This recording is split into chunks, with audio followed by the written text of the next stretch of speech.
Bienvenue sur le site de Martaillac. On est sur le site d'une église romane. Je suis le président de l'association Savoir et Patrimoine en Coteaux et Landes de Gascogne. C'est une association qui s'est structurée au mois de janvier 2014 et qui est active à l'échelle de l'intercommunalité, comme son nom l'indique, des Coteaux et Landes de Gascogne.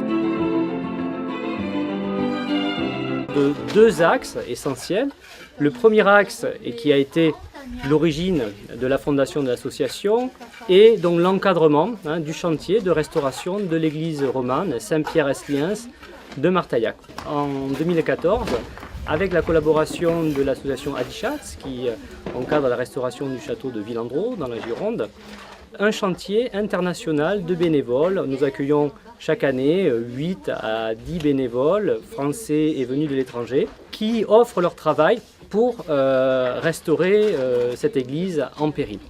Notre deuxième axe d'action tient à notre université populaire installée à Casteljaloux et dont nous organisons chaque année, durant l'été, 4 à 5 conférences où nous invitons des universitaires de renom, des spécialistes qui travaillent à la pointe de la science et qui vont transmettre leur savoir aux habitants du village et des environs. Dans les années 80, les habitants sont mobilisés pour défricher le site.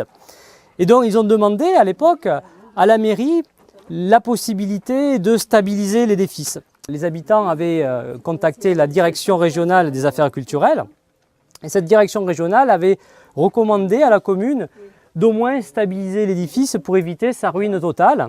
Ce qu'a fait le maire de l'époque, et c'est grâce à cette intervention qu'a été coulé un lait de chaux sur les murs et ce lait de chaux a préservé l'édifice jusqu'à aujourd'hui. Si ce lait de chaux n'avait pas été coulé, on ne pourrait pas travailler sur l'église parce que les murs seraient beaucoup trop dégradés.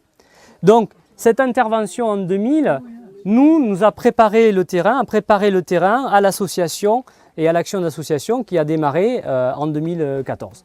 En 2014, là aussi, des habitants de la commune ont commencé à réfléchir à savoir comment on pouvait essayer de préserver ce lieu et essayer de le restaurer. On était déjà accompagné par l'architecte des bâtiments de France qui nous conseillait un petit peu et qui nous a dit écoutez, montez une association et vous allez voir, vous allez pouvoir demander des financements et si vous montez ce projet intelligemment, en démonétisant notamment le facteur travail, vous allez pouvoir sur le long terme en réalité développer un chantier de restauration et vous verrez, ça va faire boule de neige.